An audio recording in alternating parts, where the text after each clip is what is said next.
Use کرتے ہیں. پھر دولت بھی تو اللہ کی نعمت ہے، اس کا مس یوز ہے. جہاں ضرورت نہیں ہے وہاں استعمال کر رہے ہیں، جہاں ضرورت ہے وہاں استعمال نہیں ہے، اور جس وقت پہ ضرورت ہے اس وقت پہ استعمال نہیں کرتے، بے وقتہ استعمال کرتے ہیں. پھر نیگیٹو چیزوں کے لیے استعمال کرتے ہیں،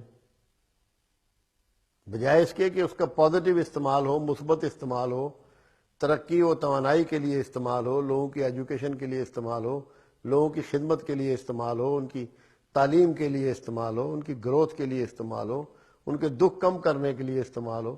وہ تو ہم کرتے ہی نہیں. ہم تو لوگوں کو آزار دیتے ہیں، اس سے تکلیفیں پہنچاتے ہیں، ان کو دقتیں دیتے ہیں.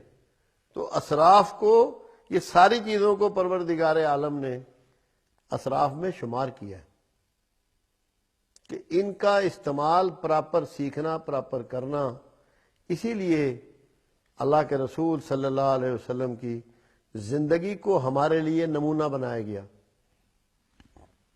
جاگنے سے لے کر سونے تک کہ سارے اعمال اگر آپ رسول اللہ صلی اللہ علیہ وسلم کی زندگی کے ان کو دیکھیں، ان کو پڑھیں، اچھی طرح اس پہ غور کریں، تو آپ کو یہ پتہ لگے گا کسی چیز میں ایک رتی بھر بھی اسراف کا عنصر نہیں ہے.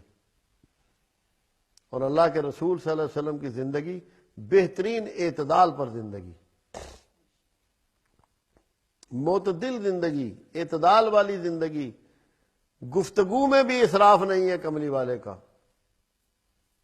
اللہ نے رسول اللہ صلی اللہ علیہ وسلم اختصار بطور معجزہ عطا فرمایا کہ جب آپ گفتگو فرماتے تو ان کے الفاظ گنے جا سکتے تھے، اتنے واضح ہوتے، اتنے کم ہوتے، پوری فصاحت اور بلاغت کے ساتھ ہوتے.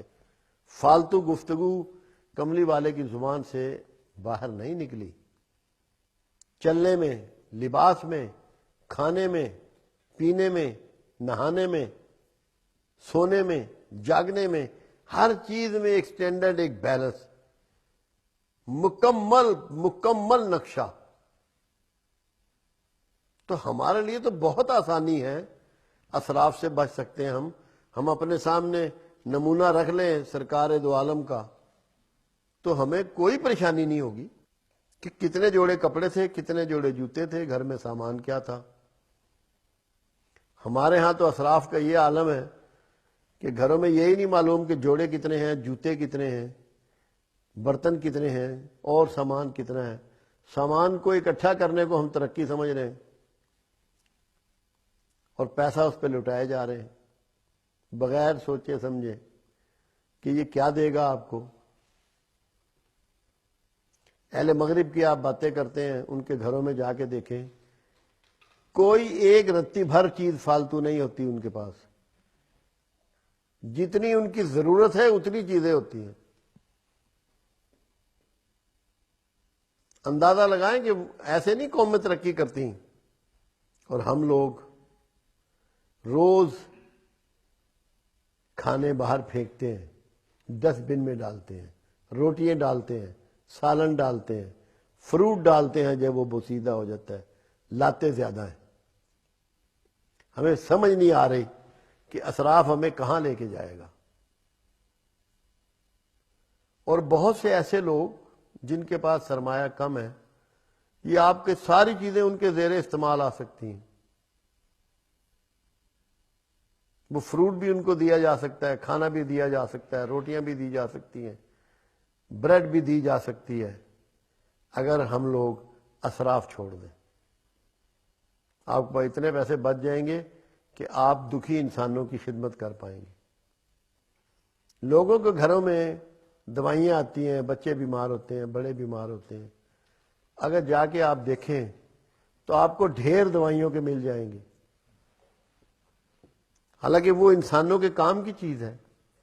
اگر وہ آپ ضرورت مندوں کو دے دیں، ایسی ڈسپنسریوں، ایسے اسپتالوں کو دے دیں جو کمزور لوگوں کا علاج کرتے ہیں، تو آپ اسراف سے بچ جائیں گے. اسراف ایک گھن کی طرح ہے، جیسے دیمک لگ جاتی ہے. ہمارے معاشرے کو یہ لگا ہوا ہے، جبکہ اللہ اس کی صریحاً نفی فرما رہا ہے اور نہیں چاہتا کہ جو چیزیں اس نے آپ کو عطا فرمائی ہیں، وقت ہے، قوت ہے، ٹیلنٹ ہے، علم ہے، دولت ہے، توانائیاں ہیں، آپ ان کا ذرا سا بھی مس یوز کریں، کہ جب آپ ان کا مس یوز کرتے ہیں تو آپ مفسرین اور بخیلوں میں شامل ہو جاتے ہیں۔ یہ بظاہر تو بہت چھوٹی چھوٹی باتیں نظر آتی ہیں، مگر قوموں کی زندگی میں اس کا